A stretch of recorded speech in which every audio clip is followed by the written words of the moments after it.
Time is মানি। মানে অর্থ সময় টাকা। সময় টাকার সমান।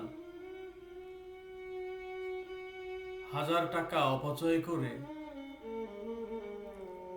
কত না আফসোস।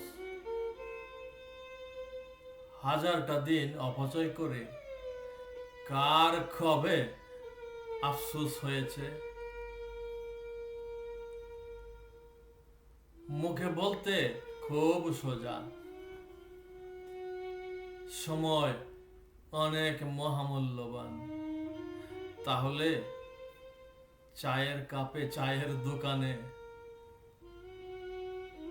বসে বসে আড্ডাবাজি, সারাদিন শুভ কাজ না করে কুচিন্তায় দিন কাটিয়ে আফসোস কে কবে করলো। মুখে বলতে খুব ভালো লাগে, টাইম ইজ মানি। বাস্তবতার সাথে তার কোনো সম্পর্ক অথবা মিল নেই। মুখে যা বললাম তা সত্য হতে হবে কেন? মুখে যা বললাম তা তো বললাম, তার এত মূল্য কিসে? মুখে বলে গেলাম, খোদার হুকুম ছাড়া গাছের পাতাটাও নড়ে না। আমি যে দিন রজনী এ হেন কুকর্ম নেই করি না, এ হেন কোনো কুচিন্তা নেই যা করি না। তা সেই সময় কি আমি ভাবি খোদা আমাকে দেখছেন? আমি কি সে সময় ভাবি আমার এই মিথ্যার হিসাব আমাকে দিতে হবে? নাকি আমি ভাবি এগুলি তো কোরআনে হাদিসের লেখা, আসলে কে জানে সত্যি কিনা? তাকেই মানুষে বলে ঈমান। ঈমান যদি না থাকে, মুখে মুখে ধর্মের কথা এত বলা বলি কেন? যদি বিশ্বাস করি কোরআনের কথা, হাদিসের কথা, খোদা সব দেখেন, তাহলে মিথ্যা বলা, কবিরা গুনাহ বলা, গীবত খাওয়ার সময় সেটা ভাবি না কেন যে বিরাট গুনাহ হচ্ছে? মুখে যা বললাম, কেতাবে যা পড়লাম, তার সাথে কি বাস্তবের কোনো মিল থাকা প্রয়োজন নেই? নেই তো। মিথ্যা বলে বলে এই রূহ, এই আত্মাটা একেবারে গেছে। মৃত্যুর পরে কবর থেকে তুলে, হাসরের দিন কবর থেকে তুলে বিচার করা হবে কিনা, কতটুকু ঈমান আমার আছে। যদি না থাকে, কেউ তোমাকে দায়ী করছে না, তাহলে ঈমান ঈমান বলে এত চিল্লাচ্ছ কেন বাছাধন? নাকি মিথ্যা বলে বলে, মিথ্যা ধার্মিক হওয়াতে, মিথ্যা ধার্মিক হয়ে গেলে মনের ভিতরে অনেক স্ফূর্তি হয়, অনেক আনন্দ হয়। এই মিথ্যাটা না বলে এই সময়টাতে কোনো কাজ করলে, অর্থ উৎপাদন করলে কি ভালো হতো না? কাজ নাই কোথাও, দুনিয়াতে কাজ নাই কোথাও, সত্যি কি তাই?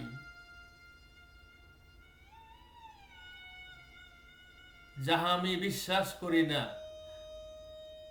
তার জন্য আমি জানও দিয়ে ফেলি। হায়, এ কি আত্মপ্রবঞ্চনা! আমি যা বিশ্বাস করি না, বাস্তব সেই জিনিসটা আছে কিনা সেটার প্রতি আমার একিন নাই, সেটার জন্য আমি জান দিয়ে ফেলি। সারা জীবন বহু অংশ, বহু কাজ আমি তার পিছনে করি। যদি আল্লাহ খোদা আছে বলে মনেই করি আমি, তাহলে প্রকৃত পক্ষেই আল্লাহর ইবাদতে বন্দিগিতে নিজেকে আত্মনিমগ্ন করি না কেন? তাহলে তো দুনিয়াটা শান্তি হতো, নিজের শান্তি হতো। এত বড় বড় কথা, কি মূর্খ, কি শিক্ষিত, কি অশিক্ষিত, কি কুশিক্ষিত, কি মাস্তান, কি শিক্ষক, কি প্রফেসর, কি দাড়িওয়ালা আমলা কিংবা দাড়ি ছাড়া আমলা, কি আস্তিক কি নাস্তিক, পার্থক্যটা কোথায়? সব শালায় ঘুষ কেন খায়? সব শালা মিথ্যা কেন বলে? মিথ্যা বলে ঘুষ খেয়ে না হয় আনন্দ হয়, ফ্যামিলির জীবনযাপন টাকা লাগে। মিথ্যা বলে যাতে টাকা উৎপাদন হয় না, তাতে কি আনন্দ হয়?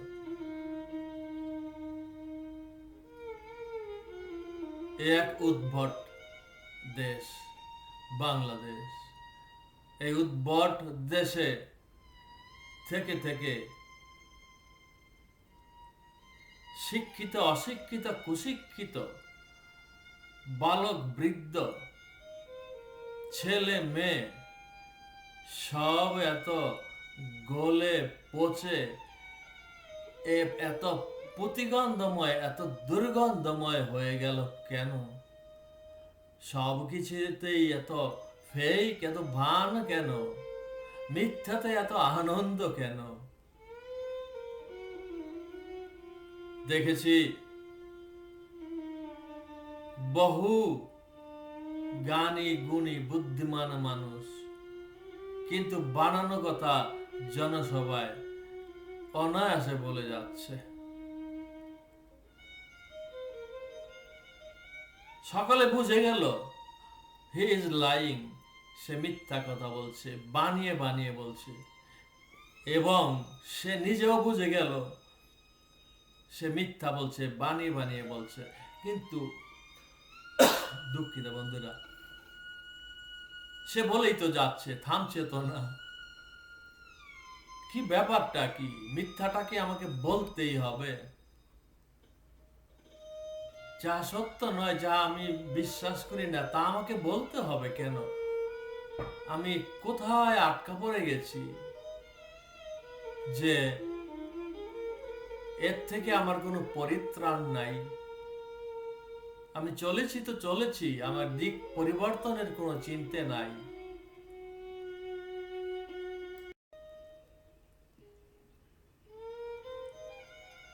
মিথ্যা বলা দুটি মানুষ, পার্থক্য করা যায় না সে শিক্ষিত মিথ্যুক নাকি সে অশিক্ষিত মিথ্যুক, পার্থক্য করা যায় না। তার কারণ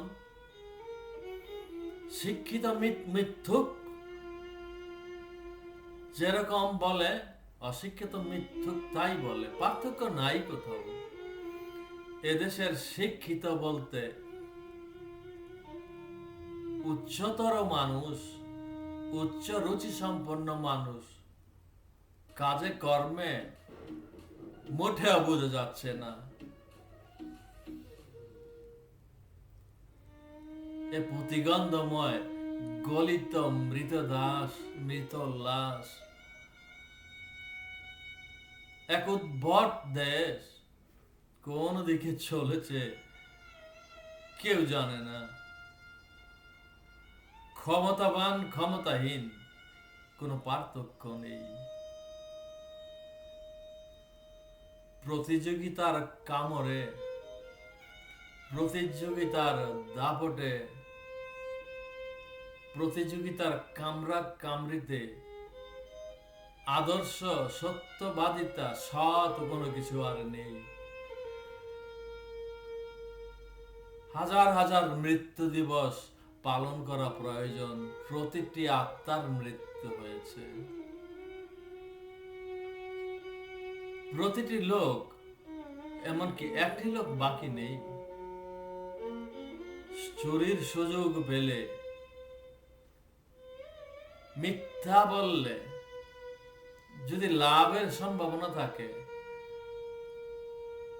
কোনো কিছু তাকে ঠেকাতে পারে না। আবার সেই লোকটাই দাড়ি রাখে, মোষ রাখে, তাসবিহ আল্লাহ আল্লাহ ফানাফিল্লাহ হয়ে যায়, নামাজে ফানাফিল্লাহ হয়ে যায়, কিন্তু মুহূর্তের মধ্যে মিথ্যা বলে ফেলে। এই যে মিথ্যা, এই যে বানানো, এই যে ফেক জীবন যাপন, কাকে বঞ্চনা করা হচ্ছে? শুধুমাত্র নিজেকে, নিজের সাথে প্রতারণা হচ্ছে। আমি যদি বিশ্বাস নাই করি খোদা বিচার করবে, তাহলে খোদার মসজিদ বানানোর জন্য আমি এত চেষ্টা করি কেন? সেই মসজিদে আমি 5 বার হাজিরা দেই, এই সময়টা নষ্ট করি কেন? সময় না অর্থ, টাইম ইজ মানি। যদি আল্লাহতে ঈমান না থাকে, কোটি কোটি টাকা দিয়ে মসজিদ বানাই কেন? সেই মসজিদে 5 বার হাজিরা দেই কেন? হাজিরা দেওয়ার পর ঠিক আগের মতন কি খোদাকে ফাঁকি দেওয়া, নাকি নিজেকে ফাঁকি দেওয়া, নাকি খোদাকে প্রতারণা করা, নাকি নিজেকে প্রতারণা করা? এদেশের মানুষ এত স্মার্ট, এত চালাক,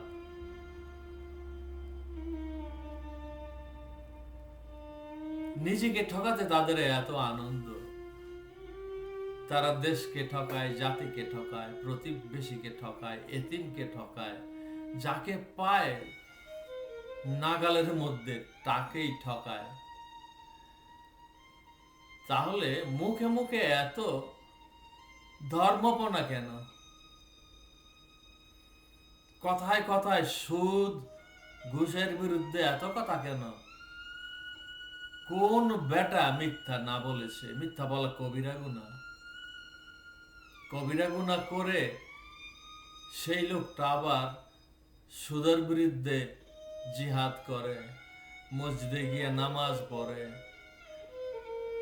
বানিয়ে বানিয়ে বড় বড় কথা বলে, দলাদলি করে, প্রতিপক্ষকে ঘায়েল করার জন্য মিথ্যা কথা বলে, মিথ্যা মামলা দেয়, মারামারি করে, ভাই ভাইয়ের বিরুদ্ধে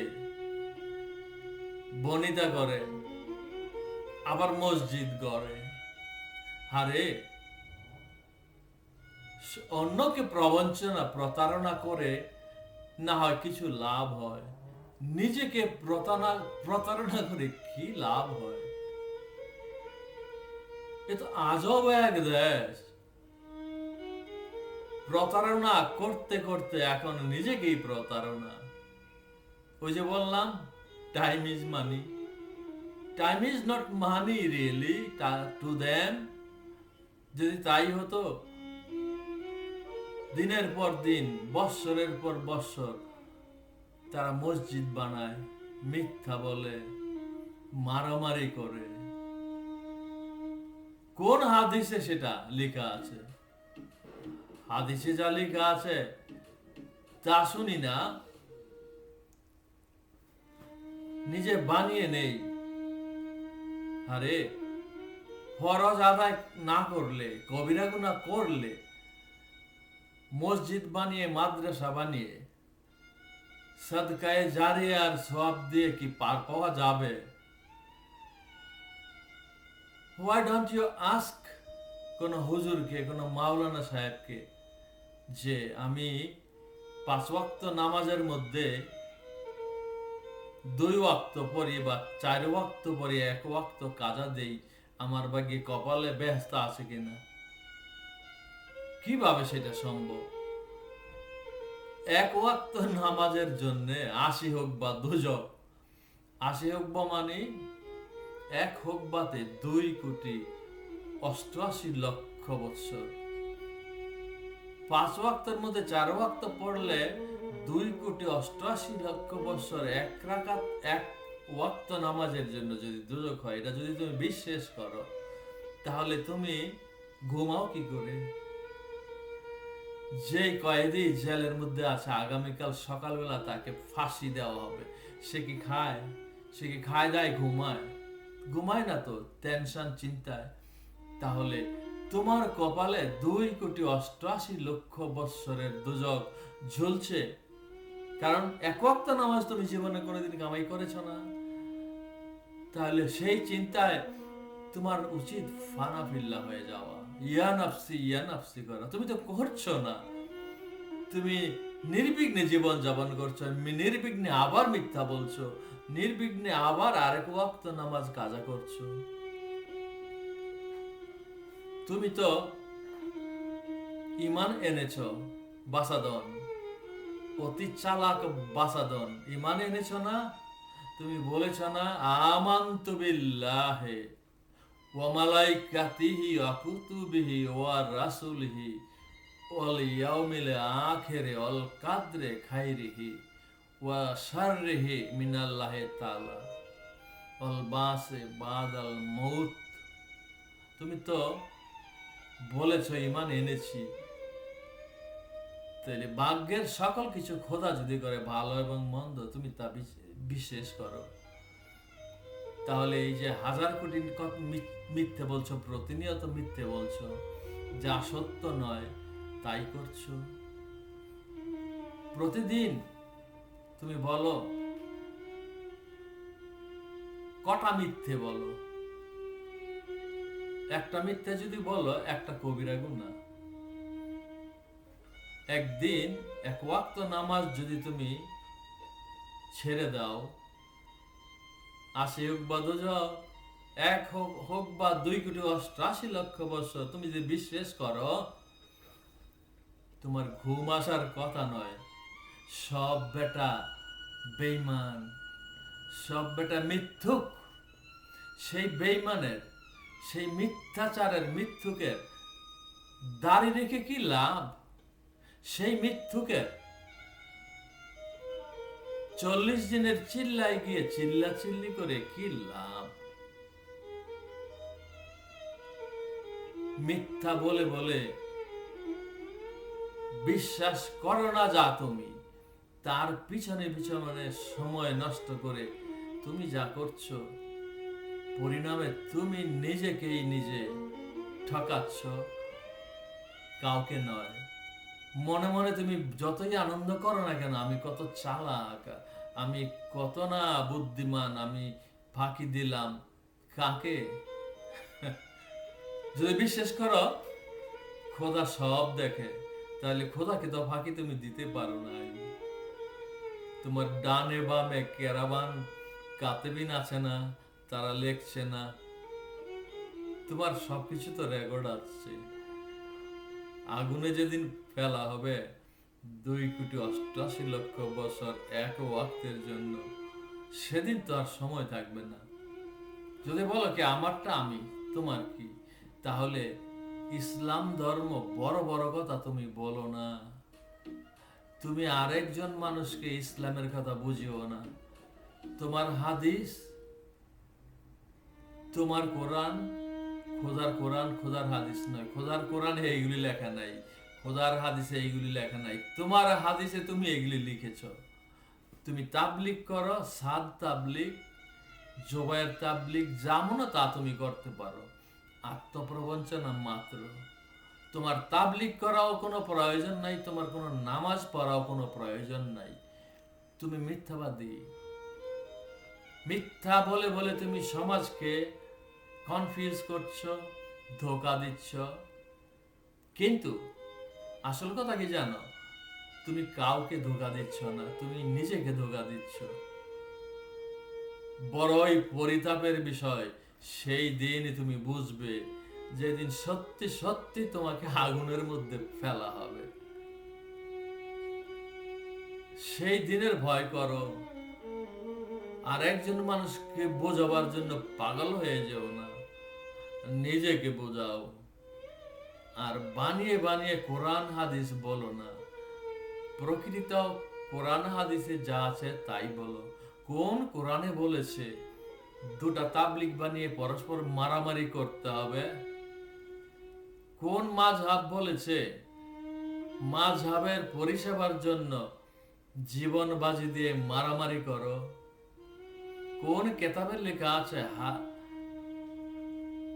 শিয়া সুন্নি মারামারি করো, কেউ শিয়া তাকে কাফের বলো, কেউ সুন্নি তাকে কাফের বলো। কোন হাদিসে লিখেছে? হযরত মুহাম্মদ যখন হাদিস বলেছেন তখন কি শিয়া সুন্নি ছিল? হযরত মুহাম্মদের দিন কোরআন হাদিস পালন করো। তার মৃত্যুর পর শিয়া সুন্নি মাযহাব এসেছে। মাযহাব নিয়ে, শিয়া সুন্নি নিয়ে এত কারাকারি, যা নাকি খোদার নবী কখনো দেখেননি, সেটা নিয়ে জান দিচ্ছ। বানিয়ে নিয়েছ একটা তাবলিগ, সেটা দিয়ে জান দিচ্ছ। খোদার অরিজিনাল হাদিস কোরআনের কোনো খবর নেই। বানানো বেদাতি জীবনে এসে বানিয়ে বানিয়ে নিজের ইচ্ছে মতন হাদিস কোরআন পড়ছো, আরেকজনকে কোরআনের বাণী শোনাচ্ছ। Why don't you teach yourself the religion? কখনো মানুষকে টিচ করতে যাওয়ার আগে কি তুমি ভেবে দেখেছো আমি কি টিচার নাকি আমি ছাত্র? শিক্ষক, শিক্ষক না ছাত্র আমি? ওয়াই তুমি সবসময় নিজেকে শিক্ষকের ভূমিকায় নিয়ে দাও? তুমি নিজেকে কেন ছাত্রের ভূমিকায় ভাবো না? তুমি কেন নিজেকে পুণ্যবান মনে করো? তুমি কেন নিজেকে পাপীর তালিকায় মনে করো না? যদি পাপীর তালিকায় নিজেকে মনে করো, যদি মনে করো মৃত্যুর পরে আমার দোজখ সম্ভাবনাই 99 ভাগ, তাহলে তুমি ওয়ারিড হও না কেন? চিন্তিত হও না কেন? তুমি কি ভাবছো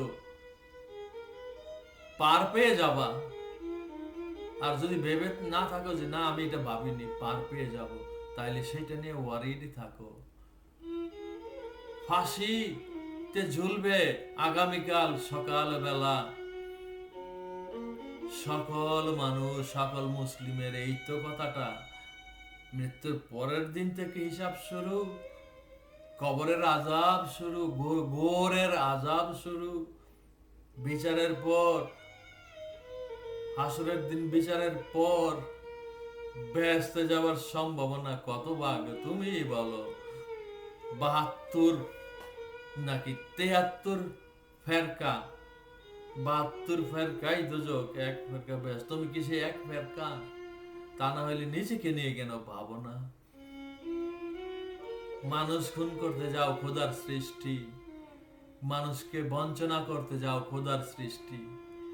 তোমার কি লাজ লজ্জা ভয় কিছু নাই? এই পেটটা, এই ছোট্ট একটা মুখে এত তৃপ্তি রসনা দেওয়ার জন্য এত মিথ্যে তোমার কি প্রয়োজন? মিথ্যাবাদী, মিথ্যা বলে বলে, বেশি বেশি বলে বলে সেই দেশেই মিথ্যে ধর্ম বেশি বেশি। কি আমার মেয়েদের পর্দা, পর্দার কি কড়াকড়ি! মিথ্যা কথা বলার সময় সেটা মনে থাকে না, মিথ্যাটা তো অবলীলায় বলে ফেলো। পর্দাটা ছাড়তে এত সংকোচ, মিথ্যা ছাড়তে ততটা সিরিয়াস নয় কেন? পর্দা, দাড়ি, টুপি এগুলি তো দেখা যায়। মানুষ বলবে ছেলেটা ভালো মুসলিম, তাই পর্দাগিরি। শিয়ানগিরি একদিন মীমাংসা হয়ে যাবে, সেদিনে অপেক্ষায় থাকো। প্রবঞ্চনা তুমি কাউকে করনি নিজেকে ছাড়া। তুমি দোজখ বিচারের পর হবে সেই ভাবনা ভাবছো। তোমার দোজখ তো এক্ষুনি হচ্ছে। যেভাবে জীবন যাপন করছো, গ্রামে গঞ্জে শহরে বন্দরে, বড় অফিসার ছোট officer, army officer police officer, রাজনীতিবিদ, বড় বড় নেতা, প্রধানমন্ত্রী, স্পিকার, সংসদের MP, chairman, vice chairman, member, কে শান্তিতে আছে? অশান্তিটা সকলের সেম সেম। মন্ত্রীর যত কষ্ট, পুলিশ অফিসারের ঠিক তত কষ্ট, বিচারপতির তত কষ্ট, চরিত্রহীন বিচারপতির কষ্ট, চরিত্রহীন রাজনীতিকের কষ্ট, চরিত্রহীন কর্মী, তৃণমূল কর্মী, এই দল সেই দল, কোন বেটা পার পাবে?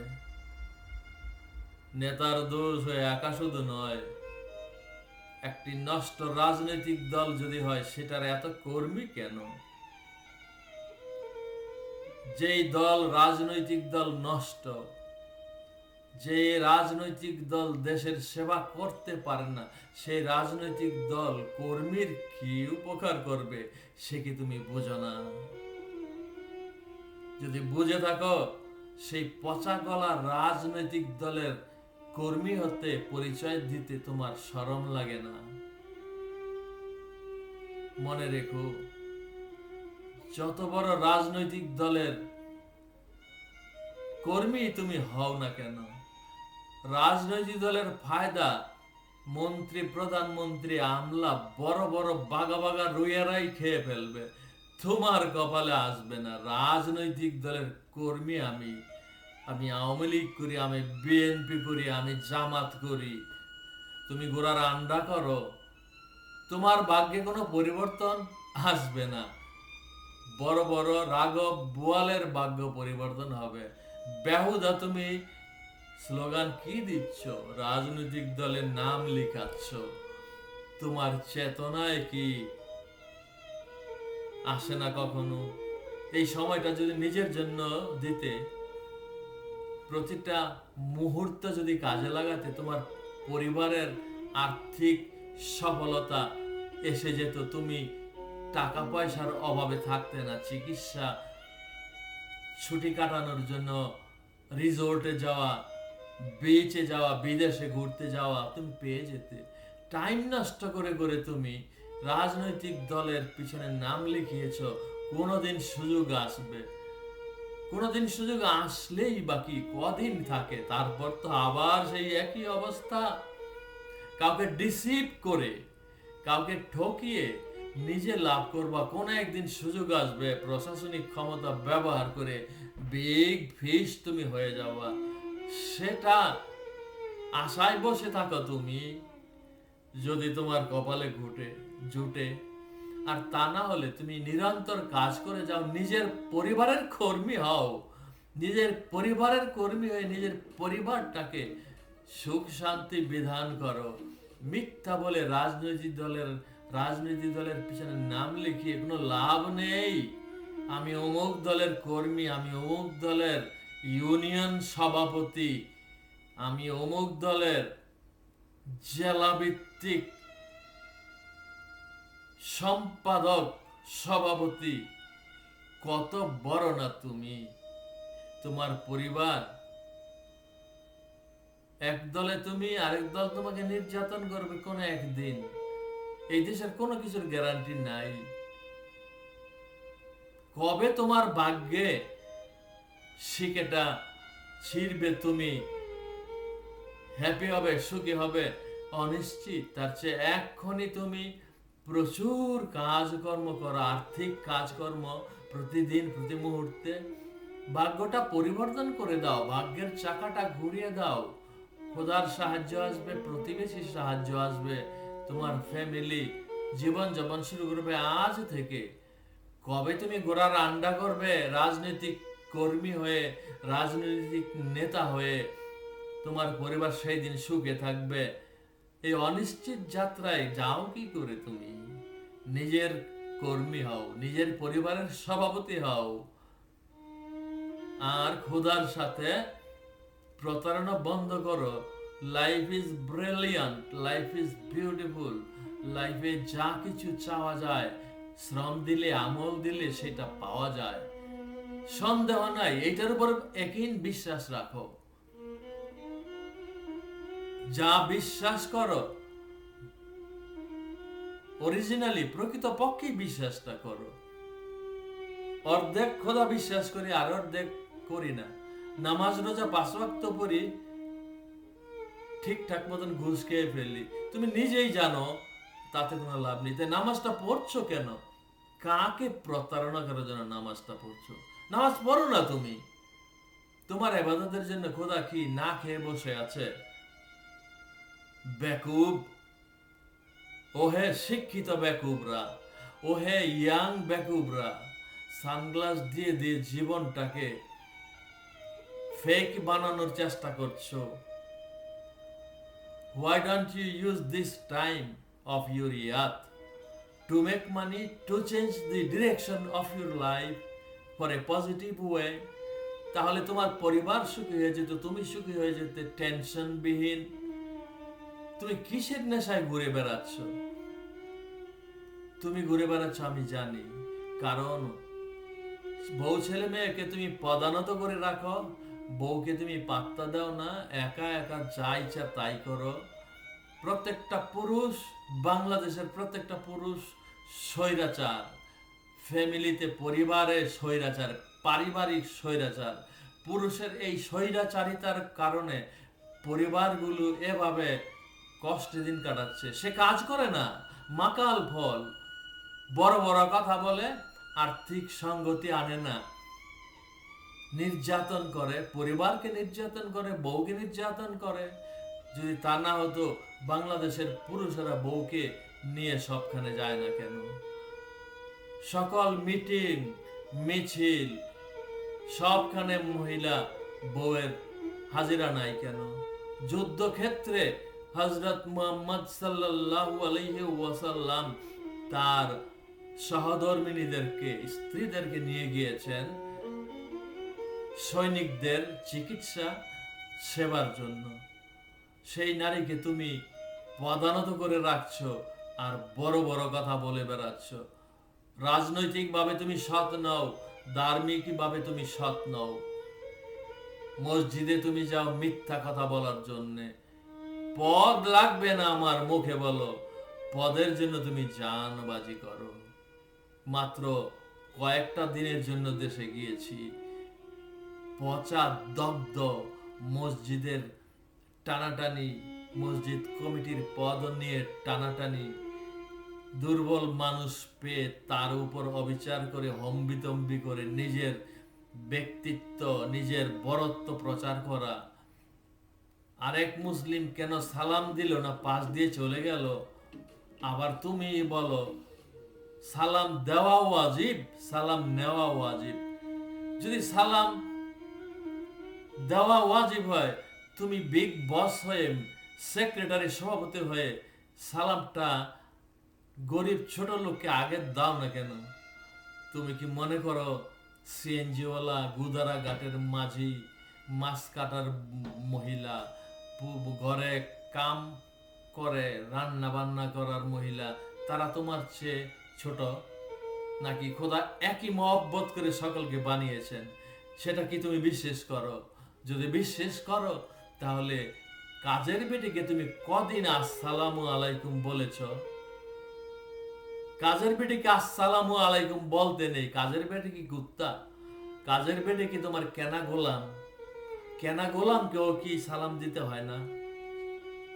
হে বাংলাদেশ, বাংলাদেশের শিক্ষিত, অশিক্ষিত, মহাশিক্ষিত, ব্যাংকে চাকরি করা শিক্ষিত, বিরাট বিরাট আমলা, বিরাট বিরাট বড় বড় অফিসার, ওয়েক আপ! বানিয়ে বানিয়ে বিরাট একটা ইগো বানিয়ে হাঁটাহাঁটি করছো। ইগোটা তোমার দিকে তাকালেই দেখা যায় তোমার মাথার ভিতরে একটা ইগোর বিরাট একটা চাক্কা ঘুরছে, দেখা যায়। নিজেকে তুমি সর্বশ্রেষ্ঠ ভাবো। সুপ্রিমেসির এই দাবি সারা মানব জাতির মধ্যে সর্বকালে ছিল। সুপ্রিম, সাদা লোক ভাবে আমি শ্রেষ্ঠ, ইউরোপ ভাবে আমি শ্রেষ্ঠ, কোন কোন ধর্মের লোক ভাবে আমরা শ্রেষ্ঠ, আমরা খোদার পছন্দকৃত মানুষ, আর বাকিরা জেন্টাইল। তাদেরকে সেবা করার জন্য বাকি মানব সমাজের জন্ম। যেমন কাজের বেটির জন্ম হয়েছে শিক্ষিত আমলা নেতা বড় লোক, টাকাওয়ালা, চোর, বাটপারদের সেবা করার জন্য। এটা ভাবো তোমরা, শ্রেণীর বৈষম্য। এভাবে নিজেকে শ্রেষ্ঠ বানিয়ে দেখা যায় কি জানো, তোমার জীবদ্দশায় তুমি একদিন সেটা পে ব্যাক করো। দেখো না বিচারপতি কি অবস্থাটা হলো, অন্ডকোষ ফেটে গেল না বিচারপতির, বিচারপতির অন্ডকোষ ফেটে গেল। বিচারপতি হাহাকার করে। এখন হাহাকার করছে না বহু বহু বোয়াল, বিগ বিগ ফিশ গুলা। সেই বিগ বিগ ফিশ গুলা যেই দলের, সেই দলের কর্মীরা কিভাবে এখনো তাদের পিছনে পিছনে ঘুরে। ওয়েক আপ কর্মী ভাই, তৃণমূল পর্যায়ে কর্মরত ভাই, রাজনৈতিক দলের সেবায় জীবন দিচ্ছ, তা না দিয়ে পরিবারের সেবায় জীবনটা দাও, পরিবারের উন্নয়ন হয়ে যেত। বেশি বুদ্ধিমান হয়েছ, তার ফলশ্রুতিতে তুমি তোমার জীবদ্দশায় পে করবে। পে তুমি এখন করছো, তোমার চিকিৎসার টাকায় প্রবলেম, হলিডে টাকায় প্রবলেম, তুমি সর্বত্র আর্থিক সংকটে ভুগছ, তুমি বুঝছো না। অথচ সারাক্ষণ কর্ম করলে, বিজি থাকলে, ভালো ভালো কাজ করলে, অর্থকরী কাজ করলে, উৎপাদনমুখী কাজ করলে তোমার জীবন ফকফকা সুন্দর এখনই হয়ে যেত। তুমি বুঝছো না যে তুমিই তার জন্য দায়ী, তোমার লাইফের সমস্ত প্রবলেম সমস্যার জন্য তুমিই দায়ী। তুমি বুঝছো না, মনে রেখো, তুমি বুঝছো না কিন্তু তোমার ছেলে পেলে ঠিকই বুঝবে, এবং তারা বুঝবে ওইটা একটা ছাগল ছিল, আহাম্মক ছিল, তোমাকে রেসপেক্ট মোটেও করবে না। এখনকার প্রজন্মের বা আমাদের বয়সী প্রজন্মের বাপ মাকে দেখো না কতটা সম্মান করে তারা, আমরা। কারণ কি, তারা ব্যর্থ, তারা ছিল ব্যর্থ জেনারেশন। এক পরিবারে 10 জন 12 জন বাচ্চা কাচ্চা নিয়ে তারা জীবন যাপন করেছে। তারা ব্যর্থ নয়, তারা আহাম্মক নয়। ঠিক সেরকম আহাম্মক তুমি একদিন হবে তোমার পরিবারের, তোমার নাতি পুতনি, ছেলে মেয়ের কাছে। বাঁচতে যদি চাও, ওয়েক আপ, নিজেকে বাঁচাও, ফ্যামিলির ভালোবাসা নাও, সমাজের ভালোবাসা নাও, রিয়ালিটিতে ফিরে আসো। Come back to the reality. Time is money. চিল্লাও, চিৎকার করে বলো, time is money, time is money. সময় হইল টাকা, সময় নষ্ট করব না রাজনৈতিক দলের পিছনে ঘুরে, গীবত গিয়ে, মিথ্যা বলে বলে। সময়কে ব্যবহার করে আমি নিজেকে সুখী করব, আমার পরিবারকে সুখী করব। এর চেয়ে বড় পাওয়া জীবনে আর কি হতে পারে?